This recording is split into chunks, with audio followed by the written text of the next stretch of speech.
Good morning, and thank you for being here in this virtual format. Not something I was expecting or hoping, but so glad for everybody's flexibility in switching formats today. So hopefully, with luck, we'll be back in person in September, but we'll just have to wait and see where things are at and whether that's wise or not. But thank you for joining us today. If I don't know you, my name's Christine Beach, and I run the WE Forum in conjunction with Amanda Leitner from Collider and the Chamber and SCORE and Rochester Women's Magazine. And Emily is here with us this morning from Rochester Women's Magazine. So welcome to everyone who's here. This forum is just designed to have an hour to learn from other women entrepreneurs and kind of just figure out what they've already figured out through their lessons learned and share that with us today. So without further ado, I will get started. Emily, why don't you kick us off? Tell people a little bit about your professional journey and what got you to here. Okay, thank you. Thanks so much for having me. I'm really excited. So my name is Emily Watkins, and I am the owner of Rochester Women Magazine. I purchased the business from Jory Johnson at the beginning of 2020, and then had 2020, and continuing today. Previous to that, I owned, and actually I still technically own, Empowered Wellness and Fitness Studio, which started in 2011. And it started because a friend and I were Zumba teachers teaching at some gym, like local gyms, and we thought, let's do this on our own. We can have a lot of fun with this. And so um, we, I feel like that owning Empowered Wellness and Fitness Studio was my first opportunity to own a business. And so I really learned, like, that's where I really got my feet wet and learned about running a business. And so when I think about creating value for customers, I really think back to that time too, because I've only been at this new business for, a year and almost 2 years, I guess. So it's kind of new for me. So I think that's it. I have a degree in French education, so I weirdly have I'm like a mile long and inch deep kind of person. Got it. Okay. I bet you there's a lot more than an inch, but I'll take it. You've done a lot of different things, and that's what I take away from that. And so that's really cool. Thanks for doing that. Just a reminder, if you are with us and if you could throw it on mute, if you are not on mute, that would probably be super helpful for folks. But thanks for being here. And thanks, Emily. All right, Katrina, I will turn it over to you. All right. Well, I am Katrina Pullum. I'm the owner of Erin Sanity Trampoline Park in town and newly Due North Coffee Company as well.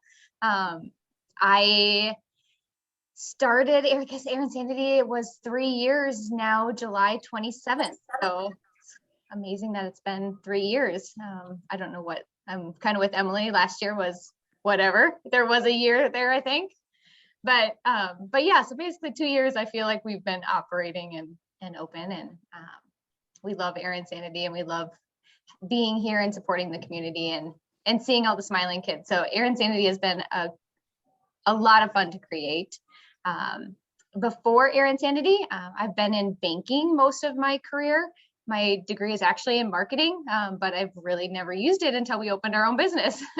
I'd always been in market or in banking. So I've been a teller, I've been a banker, I'm a licensed mortgage loan officer. I've been in business banking, and then I went into the compliance side. And before we started Erin Sanity, I was a compliance officer for two different separate banks. So that is kind of my background. A lot of finance, and then we went straight to this. So completely different, completely a giant switch, I guess, in a career paths, but it's been a lot of fun. So. Wow. Yeah. That's interesting. Okay, so both of you have had another business, whether you're still running it or you ran it before, and interesting that you both ended up leveraging that into the next thing. So, okay. Yeah, I think that's how everyone starts. Like, to start your own business, no one usually starts unless it's kind of handed down through generations. You just kind of got to make the leap from wherever you're at and decide you're going to try it. Right. Yeah. And there might be more than one try along the way. Yeah. Okay. Well, thank you. Go ahead. I said, that's basically my background. Okay, yeah, thank you. Yes. All right, Annie. Hi, good morning, everyone. My name is Annie Belo. I'm a chef and owner of a Thai pub.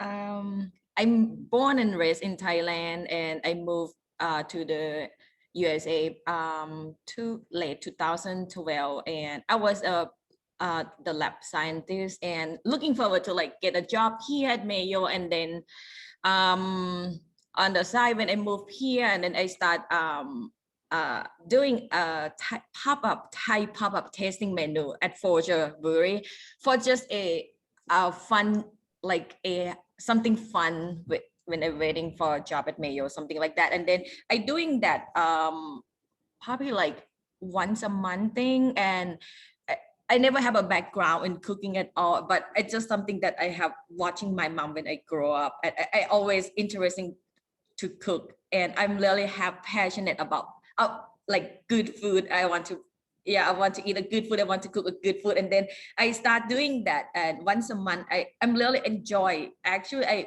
I don't know where it's come from, but it just like it just make me more happy more. And then I do it more often, like every week, and then it's getting more serious. Like I think I got this is what I want to do, cooking, and then I'm stop everything, and then I just quit my job that I working at as a server at Visual Binky at the time, and I quit my job and I get serious about cooking and moving. We moved to Grand Rao back in 2019, and I start doing a pop-up almost every week, 3 days a week, and until the COVID hit, we turned a tasting menu into a takeout for the whole entire year for and now we actually get our permanent space at Grand Rao Brewery. Wow. And so now you guys are opening soon there, right? Yes, we are actually planning to open at the end of the month. That's exciting. It's Yeah. really exciting. I keep walking by that space and seeing that things are happening and transforming in there. Yeah, it's coming together. Yeah. So Yeah. while I've got you, tell us a little bit about, so you started creating value for customers through this idea of a pop-up kind of tasting. Yep. Mm-hmm. And now you're shifting to it. You shifted to takeout. Now you're shifting to owning the restaurant. So how has that been driven by what customers are telling you or what you're seeing they really want to have from you? I think because of the experience and something that I bring, it's something that that what I create is experience is to each dish that I create to my customer. It's something that I always put something like a story behind each dish. Why I come up with this? Why is important? Where it's come, and what ingredients that I put it in. I always have the story behind that, and then I feel like my customer really like they feel like they are part of it, and they feel like value, and I'm trying to make excitement for them, and they feel like they want more and more from me, and it's something about my food too that that I try to keep that how I growing up. I know that it's supposed to taste like that. I'm not water down my food. This is how I want to serve and how I want to eat, and I think that is something that make us like that something that people want more from us, because they couldn't get that anywhere else. It's just something that make us different to that. I keep the real flavor that how we make at home, how I eat at home. Yeah. Well, clearly it's working. Yeah. I keep I know. seeing excitement Yeah, around it. Yeah, it kind of like at the first year, it's kind of really big challenge for me too. I don't know that when we start do a tasting menu at Forger, it's kind of like I'm not sure that people here will be open up about the thing that I will bring out, but then I break that, and people, I got a really good feedback. They said yes, it's fun, it's totally new.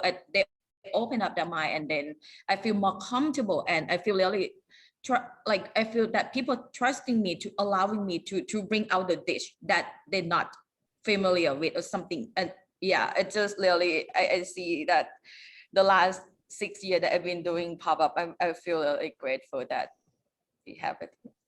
And we're really great too. Grateful for it. Everybody's excited for you. Thank you. So Katrina, let's go to you. So tell us a little bit about how you figured out what people wanted, how you kind of came up with the idea, why you decided the way you did, and then how you are going about creating value for the customer. Yeah. So for us, one of the big decisions that we had to make when we first started even thinking about doing a trampoline park was if we were going to franchise or not. That was our biggest decision we had to make right out the door. And the one thing we learned, you know, we traveled to multiple parks all across the country. There's a big trade show that happens every year that is just for the Trampoline Park Association. They do have their own association. So we traveled to that, met different franchise owners, met different people, talked to people who own parks in other places, found what people liked, what they didn't like, walked into parks, looked around at what we liked and what we didn't like, and tried to figure out what was going to be best for here and for Rochester and what we needed here and what was going to fit and what we were really missing here.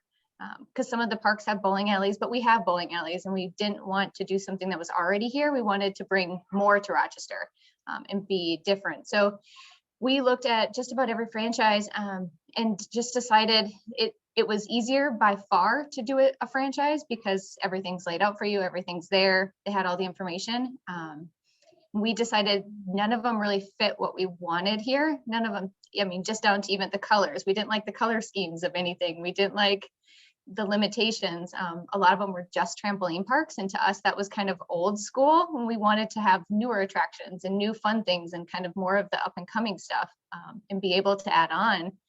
Because like virtual reality is a new growing trend for a lot of younger kids and they love it. And we wanted to be able to add that, incorporate that in our Nerf zone. We couldn't have added our Nerf zone if we were a franchise. We wanted to be able to do that.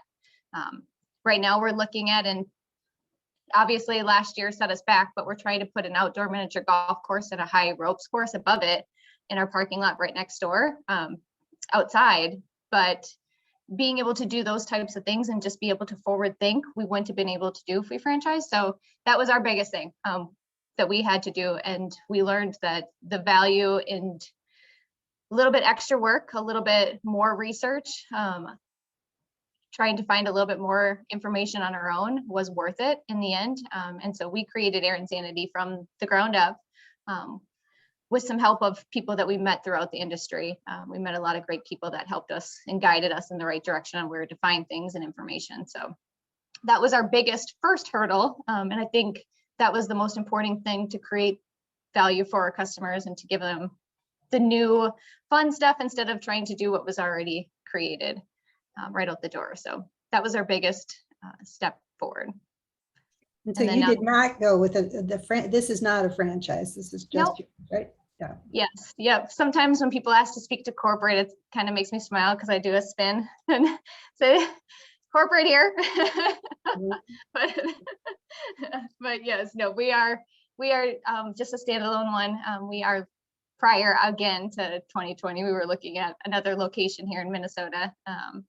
Obviously, that's kind of been put on hold until we feel comfortable again. But now, have you been open for a chunk of this time or only for This private year? parties?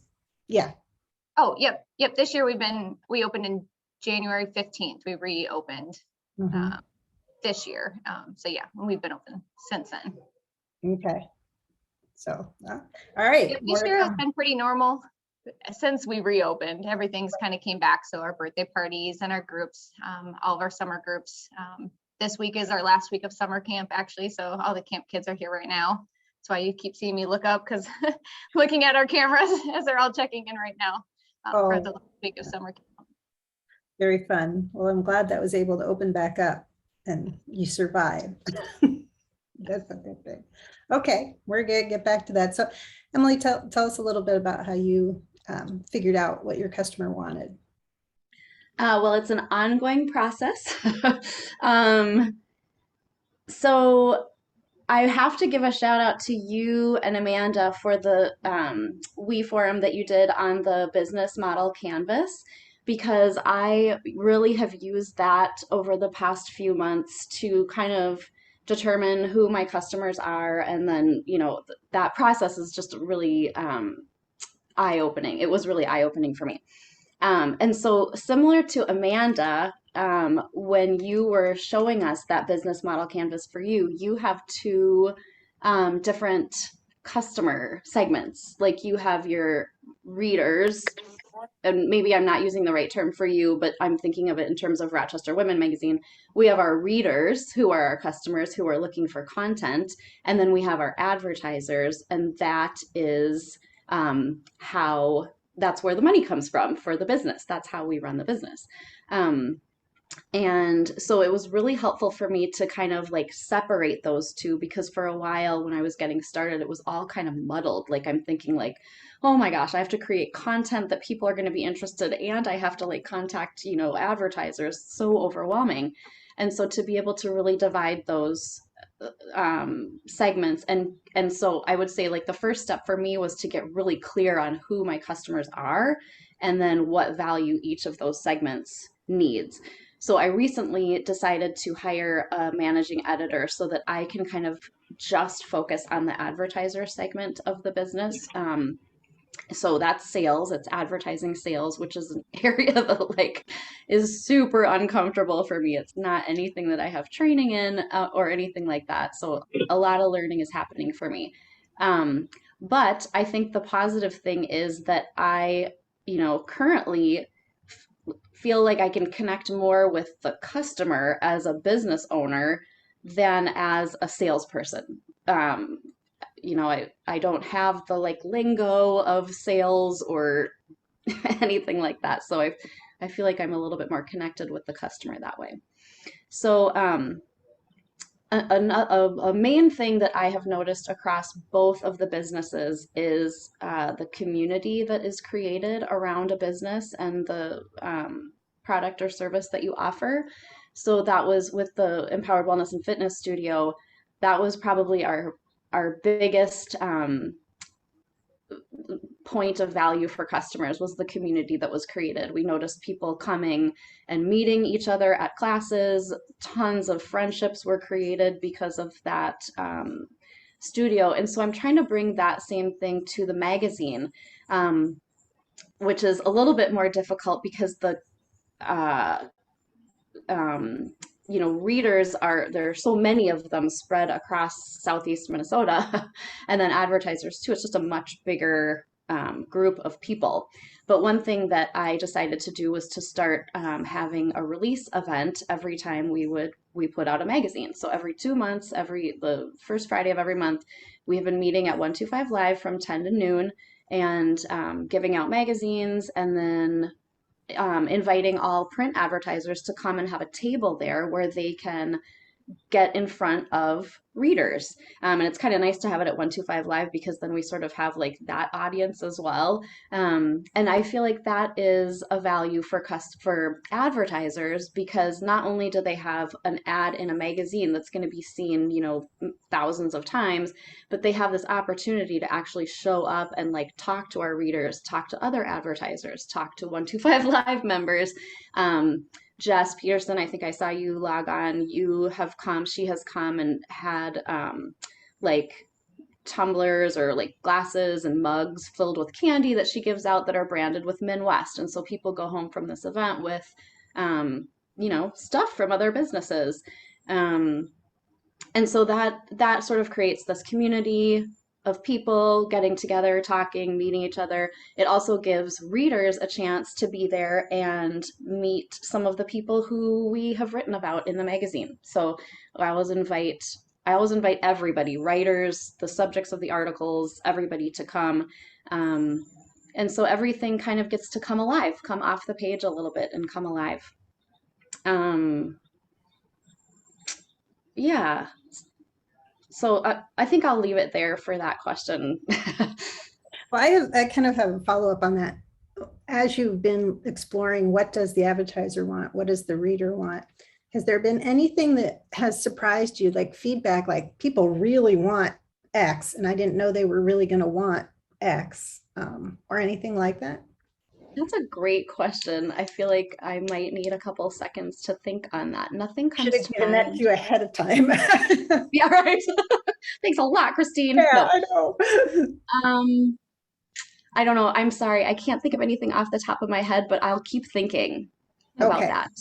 Yeah, because Our I'm curious as we go ahead. Oh, I was going to say on that question, our big one right now is memberships. We get asked regularly for memberships. And so it's something that we've been hearing over and over and over again. We actually, when we were shut down during some of the COVID stuff, we switched our software system to actually allow us to be able, because our old software didn't allow us to do memberships effectively. And so we switched and found a new company that did during the shutdown. So that was one of our good steps that we had the time to do. Since nobody was coming in, we could actually incorporate that and retrain our staff to use the new software before we reopened. And now starting this winter, we're trying to incorporate it before Christmas shopping and everything starts, our membership program. So, and hopefully have it through the winter. Okay. Yeah, Yeah. that's a good one. But that was something we didn't plan on really doing and didn't know a lot about, and just through people and everybody asking that we've kind of felt the need to be able to offer that and find a way to offer it. Yeah. Thank you. So Annie, tell us a little bit about how did you figure out who your customer is? Like, so sometimes we hear that a lot of the restaurants downtown, they have a lot of Mayo Clinic visitors as the people who are coming into the restaurant. Feels like you've got a lot of groundswell of local support as well. So have you figured out who the customer is who's coming in and what they want? I feel like a lot of my customer that I have now, it kind of all over, but we have a really big fan that been following me since the beginning of a tasting menu. It back about 6 years ago. A lot of people that come to our pop-up is we have like a lot of people that they're really open to try something and something new. And now I moved to Nelly's. I moved to this location and doing takeout, and we got a lot of new customer base downtown. A lot of people from Mayo, a lot of people from out of town try to do takeout that we are offering 3 days a week. It's something that we got a lot of people customer base through our social media because of we not at last year we not have our permanent space. It's something that we've been using Nelly's Kitchen only open 3 days a week. So our customer mostly from people sharing on Facebook or Instagram and friends, something like that. And then luckily that we get signed up at Nelly's and people walk by around downtown and they see that we offering takeout 3 days a week. But it's a little bit tough for people because we only do 3 days a week and pre-order ahead of time at that time. So it's kind of like limit people that you have to basically like pre-order ahead of time, plan out your whole week before you get to eat my food. It's something that and it's kind of like limit the group of people that want to try my food. But now we have opportunity that we moved here, so it's kind of like I'm really curious to see what target that is going to be for our new space. So it's going to be a lot more learning and to see something different. Yeah.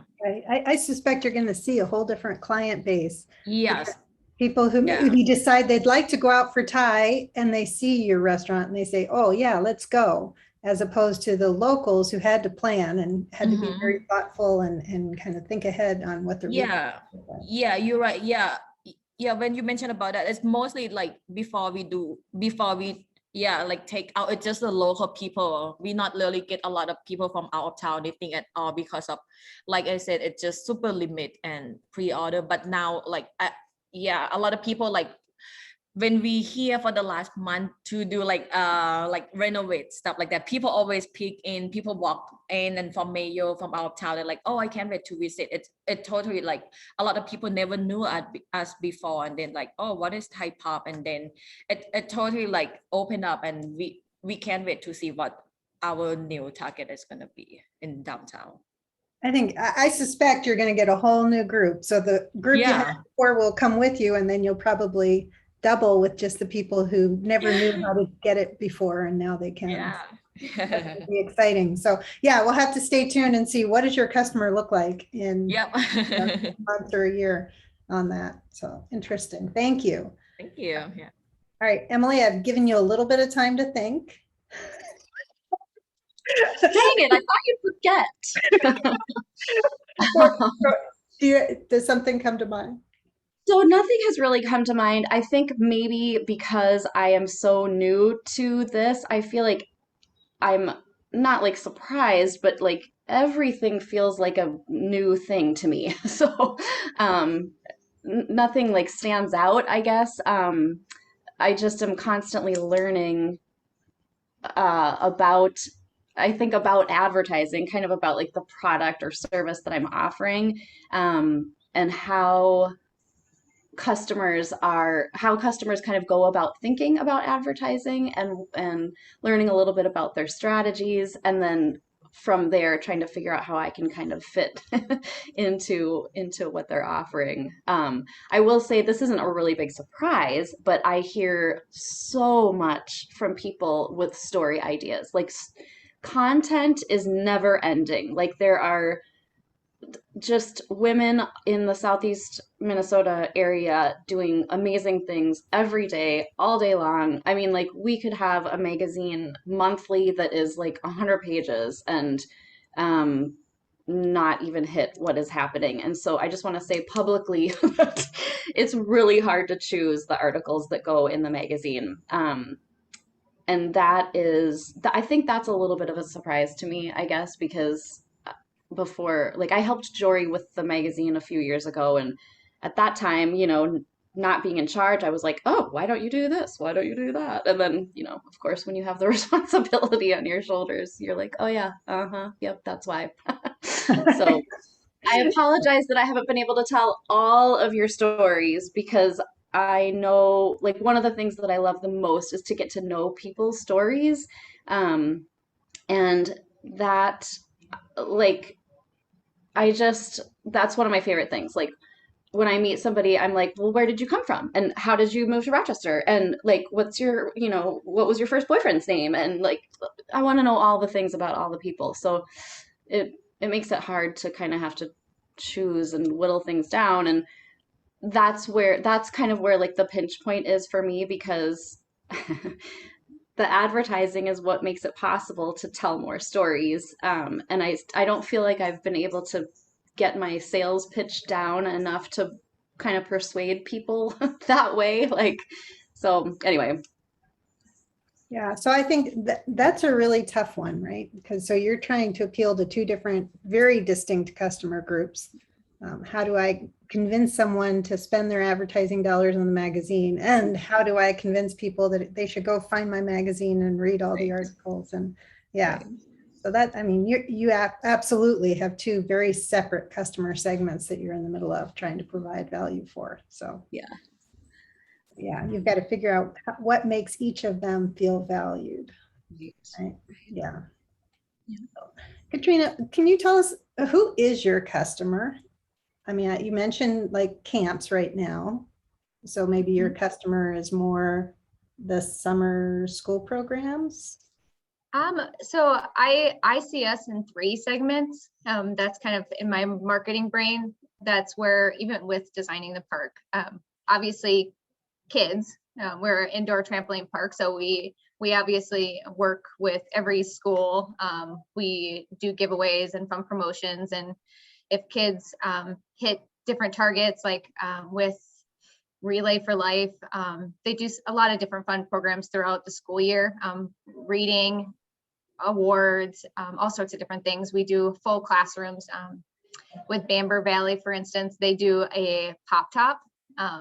the little pops and they collect them in the classroom who collects the most through this period of time. The whole class, we go and come to their auditorium and we give the whole class gets to come to Air Insanity for a day. So we do a lot of fun stuff like that with kids. So obviously kids, every kid who learns about us, when a parent goes and asks their kids, what do you want to do today?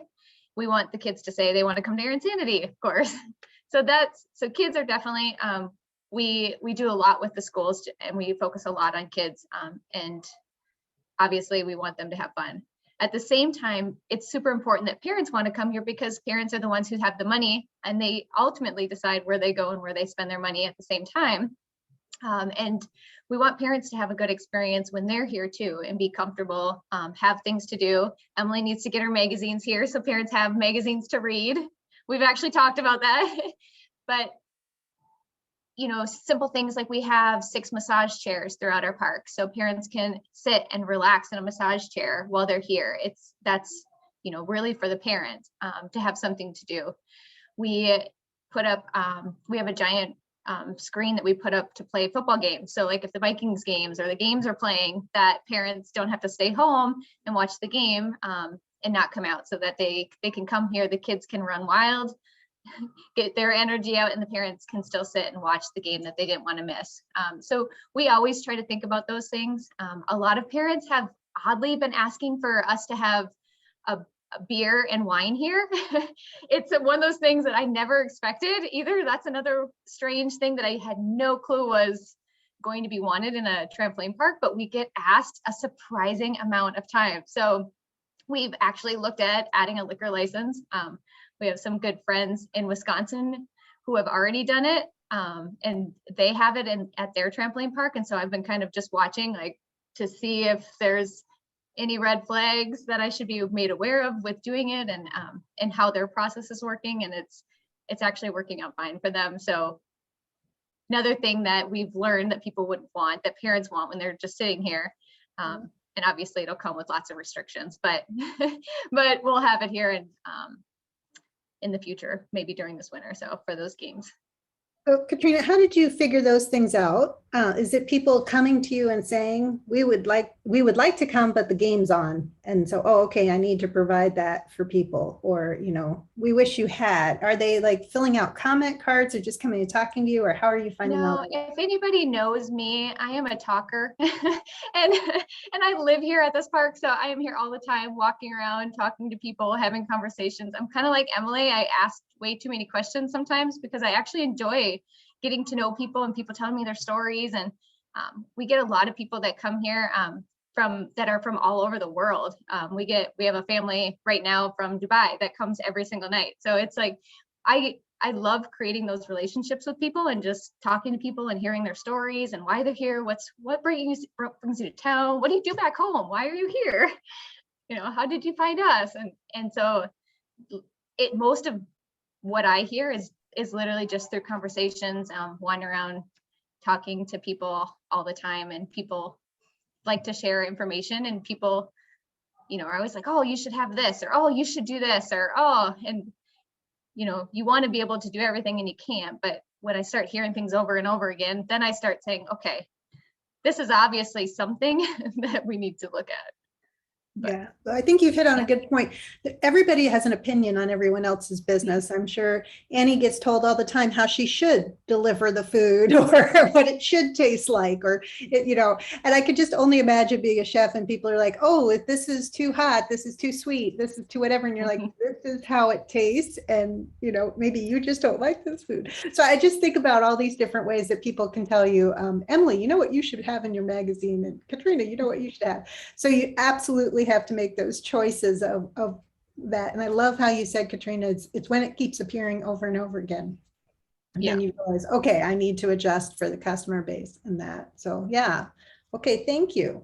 So Annie, can you kind of talk to us, what was the biggest hurdle you feel like you had to overcome, you know, as an entrepreneur opening a restaurant in Rochester? Oh, I'm sorry, Christine. What was the biggest thing you had to overcome, the hardest thing you had to take care of in order to be able to be an entrepreneur and open a restaurant in Rochester? For some people, it's funding. For some, it's finding a good location, figuring out what's I already not needed. think the hardest thing for me, it's ingredients that I use in my food because of we but I'm cooking, making Thai food, and all the ingredients that I use, and I always tell myself that I want to cook something that it closest or just like how I eat at home. So the ingredients that I go out and find, that it have to be the one that I know, and I know the flavor, I know how to taste, I know the quality. So it's really hard for me to find it here, even at the Asian store that we have it, 3 of them here, but a lot of them did not carry the stuff that I specific want. So I have to work with different vendor, different them, like order stuff like to Thailand, and then sometimes it take like a month to get here. But in order for me to like this is what I want to bring out, that how it's supposed to be like I remember like I one time that I went back to Thailand, and then I have to plan ahead that I want to bring some a palm sugar that specifically make in one area in Thailand. So I have 4 of my suitcase that come back with that palm sugar, and then I just have, it's something that I have to plan ahead. If I want to order something that specific, I have to like plan like a month ahead and order some to vendor because it's need time to shipment here. So I think that it's a hardest thing for me to like think, have to like it kind of like, yeah, like take time and stuff that it couldn't find it in town. Okay. Yeah. Well, that was not the answer I was expecting. So that is interesting to hear. I Yeah. figured it would be something like zoning restrictions, or that you can't get enough seats. Whatever. So that's interesting. Yeah. So, and it probably speaks to the amazing quality of your food that you're getting sourcing going on. So, Yeah. so Emily, as you look at your customers who are reading the magazine, and how you can, answer whatever it is they're looking for, are you finding that there's a demographic? Is it women between the ages of more 22 to 40, or is it more like 40 to 50? Or how do you figure that out? How are you figuring out who you're appealing to? I don't know. Can you help me with that? That's such a great question, and it's something that I think about so much because that is really important information for advertisers. Like, that's the first thing that businesses ask. Who's reading? How many people are reading? Where is it distributed? Um, and I know that Jory did some work on figuring out the demographics maybe in like 2015 or 16 or something. And she used a lot of like demographic information that is public information, just like how many women live in Rochester and what their education levels and income levels are, things like that, where they live, what kind of housing, stuff like that. So that the information that I was given when I bought the business was pretty old. So I have done a little bit of research on that. I'm definitely not like an expert on it, but I wanted to get that feedback. And so actually in the latest issue, I have was it the latest issue or the previous issue? I think it was the latest issue, the July, August.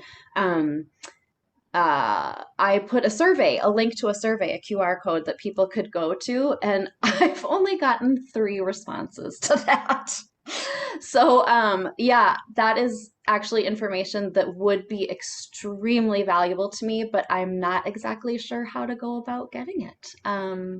So yeah, if people have ideas, I'm definitely open. I think part of the reason that we didn't get so many survey responses is that I'm not sure that we really promoted it on social media. I feel like that would probably be a really good place to get some more. So we should probably do that. But that's a really tough question.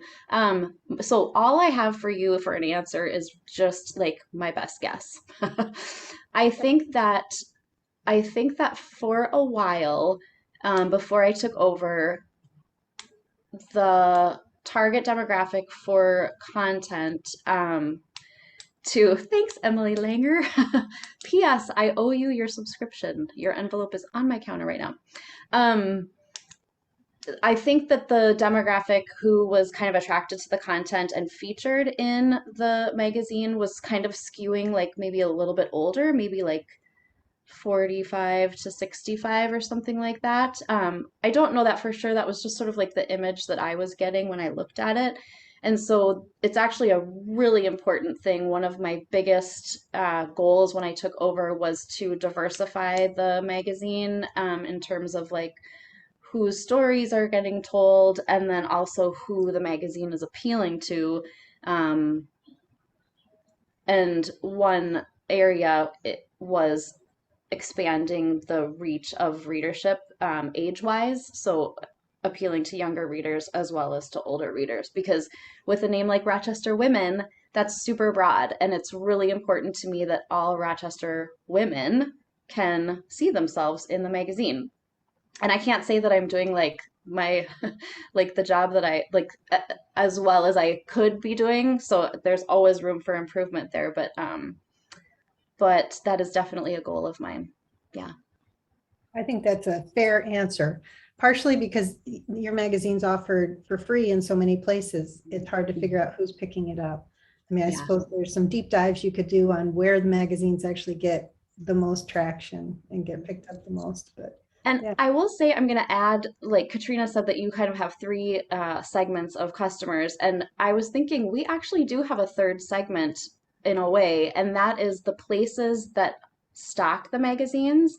And that is an effort that we're working on a lot right now. I don't know if you guys know Jenny Dieterman. She is working, I had hired her to do some admin stuff, and she's amazing, by the way. I would really like to have her all to myself. So, but she has helped me a lot with distribution over the last couple of months. And so we're really trying to like figure out where the magazine's going, and how many copies are getting taken from each location. And so that's actually another customer segment that's kind of fun. Like people generally, the places where the magazine is offered are really excited to get it. Like it's like this free thing that they can give out to their customers. So that's another customer segment. Excellent. Oh, thank you. Katrina, so you mentioned that you went through a process of looking at other trampoline parks and kind of benchmarking. First of all, how long did that process take? And then secondly, did you go into it thinking that it was going to be, families with children in a certain age group and it shifted from what you initially expected, or was it right in the sweet spot? So yeah, we spent probably three years Okay. researching and developing our business plan and our model and designing and picking out attractions and meeting with people and traveling and doing different things. So it was about 3 years before we actually said, okay, this is what we're going to do and this is how we're going to do it. And then our demographic, it really comes down to what you put inside your park, and the attractions that you provide changes your demographic. So we tried to keep it broad with the attractions that we brought in. And then knowing that in Rochester for younger kids, there is a lot of young families and a lot of new young families coming to town, and there's just not a lot here for them to do, especially in winter and indoors. And so we tried to focus on the younger demographics with the attractions that we picked out and we offered, and then tried to stay in that kind of mid range, that 7 to 15-year-old range is where we kind of know that's our main core. But then we try to do, for us, we create different events within what we have and what's here to accommodate other demographics. So we do Tot Time, which is just for 5 and under every Saturday and Sunday morning. And that's just for those younger kids, new to walking, a safe time for them to come to our park where no big kids are allowed to be on here, not even parents. Dads try to jump and we have to stop them. But it's just that safe time for little kids. And so that's what we focus on for them. And then Our open jump is open to that, our main core. And then on Friday and Saturday nights from 6 to 8 o'clock, we offer an after dark party. So kind of like Moonlight Bowling was back in the day. We turn all the lights off in here. We designed our entire park to be black light reflective. So down to even our paint is black light. Our flooring, all of our carpet is black light carpet. All of our padding and everything on the trampolines, all of our attractions are covered with black light paint or incorporated in with colors that reflect in the black lights. And that's meant to be more of a fun time for just older kids. So we don't allow any young kids in the park, 5 and under really, during that time. And it's meant to be something fun for the teenagers from that last 6 to 8 o'clock time frame and more for older kids. So we've tried to kind of incorporate times that are specific to different age groups in our day, if that makes sense. Yeah, so as you look at different activities for different age groups and creating value for each of those groups, Yeah. how are you communicating that with the customers? I'm just curious, so how do you get that word to them so they know it's there? Come, take advantage of it.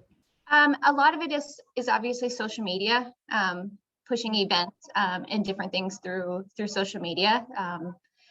Tot Time, we post events even through the chamber, through Experience Rochester, anywhere that we can post the event and show it as events happening and not just another time. And then obviously here we have information throughout the park on our different times and different hours. And it's really just getting the word out through people coming here more than anything. So you're focusing a lot on the returning customer then? Yeah, So- we do. We focus a lot on the returning customer. We do different promotions. Like we'll run an ad for just our after dark. We'll run ads for just our birthday parties. We'll run ads sometimes for just our tot times. And so we just try to transition our advertisement too, just to make people more aware of the different times and the different events and work with different groups. A lot of it is through the schools too. We work with a lot of the teachers in the schools with different age groups, and we do a lot of work directly with them and with the kids and sending things home with them as well. So, yeah, excellent. Thank you. So Annie, how are you communicating with your customers? I mean, I know you have a huge Facebook, Instagram following. Is that your primary method of communicating with your customers about, what they can expect? Yes, same thing. We do a lot of Facebook and Instagram. We always update what is coming next week and what is gonna, we do a lot of that. And also we have a large of the email, the people that we always update what we're gonna do next step, and we do take out or we're gonna do a special event. We always make sure that it's not just we post on Facebook or Instagram. We make sure that we send out all the lists that we have on the email and our email list. And before we get the email list, I have to go back at 5 years ago when we do a tasting menu at Forger Brewery. We always hand out the comment card to everyone who come to our event and want to hear the feedback. And if you want, we have the comment that if you want to hear more what we have next, put the email on. So we have that set up. So we have about almost 1,000 something the email list that we send out to people what we're gonna do next and something like that. Yeah, so we really good in social media and email and update people. Do you think that's gonna you're gonna have to include new ways to advertise when you have the restaurant presence or not? Yes, we actually talking about that. We try to come up with our marketing team that what is gonna be next, what method that we want to advertising our business. But right now that we do it's just our social media and email. But eventually we want to do something else that is get more market target. And so one last question around that. So as you open the restaurant, do you think that you're going to need to do things differently to create value, or do you think you're going to do things very much the way you did when you had the tasting menus?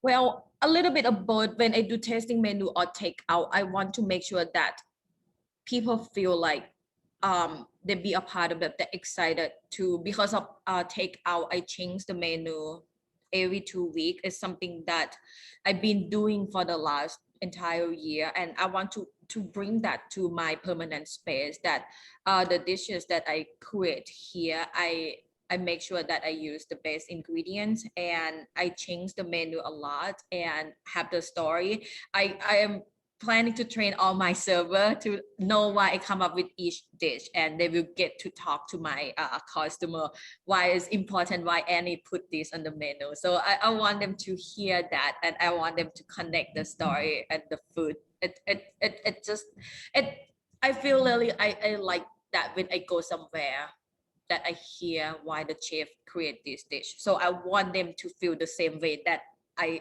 enjoy doing that. That how I want to continue doing. Just come up, change menu like seasonally, and maybe add something new to the menu. And that's what we plan to do. So here's Christine's 2 cents. Come out from behind and meet the customer, because you have a beautiful smile and people love seeing you smile. So they'll love to see you in person. So when you get a chance to come out and tell Yes. people your story. that would be Thank you. Yeah. Yeah, thank you.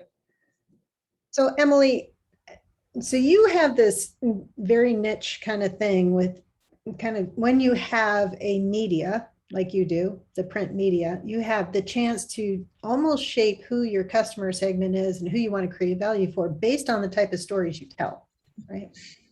So when you said, I think this is who my readership is, clearly if you started doing stories that are really targeted towards a different age group or a different demographic of some kind, like just thinking in terms of this group, if all of your stories were about women who owned businesses in town, you would start to attract that as a demographic, really. Whereas if all of your stories were about, the school system, you would attract different people. So knowing that, where do you want to take it? Who do you want to be creating value for? What kind of stories? I mean, you said you'd love to be for all Rochester women, but how do you do something like that? Yeah, that's really tricky. And so you get to the comment that Sumeda made, which is that the content kind of determines the demographic of the magazine. And then I just want to address Kayla's question too, and I feel like I can kind of do it by answering your question as well.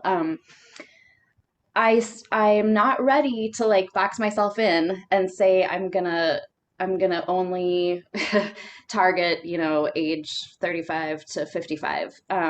I'm just not ready for that. I don't know. I mean, maybe that would be a better strategy for getting advertisers, but I really do feel like Rochester women deserve to have a publication that they can pick up and find some content that they enjoy reading. One thing that I've always been really passionate about is education. And so, like, I love to learn new things. And so I really want to provide content where people can learn something when they pick up the magazine, something maybe that they didn't know or learn about somebody um, and so, kind of answering Kayla's question, how do we strategically decide what to put in each magazine? It is really difficult, but so I started giving a theme to every issue. And so that kind of helps give this umbrella of what we're going to be covering in each issue. So the last issue was called the Money and Power issue. And that also had the women's business directory in it, which is advertising, but it's a chance to kind of focus on issues of money and power for women. And then within that, the goal theoretically is to have content that appeals to different age groups and demographics, all kind of around that topic. And so I also brought on some other editors. So the other thing that I did was divide the magazine into departments. So we always have certain departments. We always have food and wine. We always have fashion and beauty. We always have home and garden. And so then within each of those departments, same thing. We can find a piece of content that might apply to the theme, the overall theme, or not. It doesn't have to. But hopefully over the course of like a year of publication within each of those departments, somebody can find something that is interesting to them. So I brought on other editors for each of those departments so that they could help me brainstorm, because I only have this much experience and what I see, and so it's important to me to get ideas from other people. And so when we brainstorm issues, we all kind of like throw in a bunch of ideas and then kind of work to think like, okay, who is this going to appeal to? We talk about things that might be a little bit more timely. So in this next issue, we feature a woman who turned 100 and had a big birthday party, and you'll have to get the magazine to see who I'm talking about. But that just happened, and so we want to make sure that that's kind of timely, telling the story around there. So yeah, I think that kind of answers that. Yes, Hopefully. it does. Thank you. I think it's tough. You have a harder time, I think, figuring out who you're going to create value for than most people because of the media environment that you have, so thank you for that. So Katrina, you talked about a very kind of almost formalized process of figuring out who your customer was going to be before you opened. And then sounds like you've been getting a lot of input on ways that you can expand and add new things to create maybe a better base for your customers.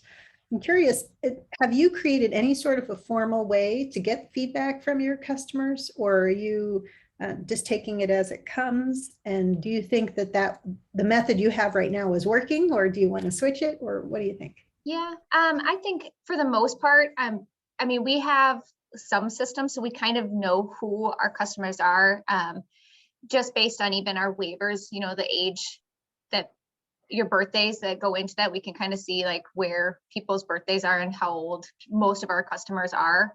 In that, we know that we are a younger park compared to other parks.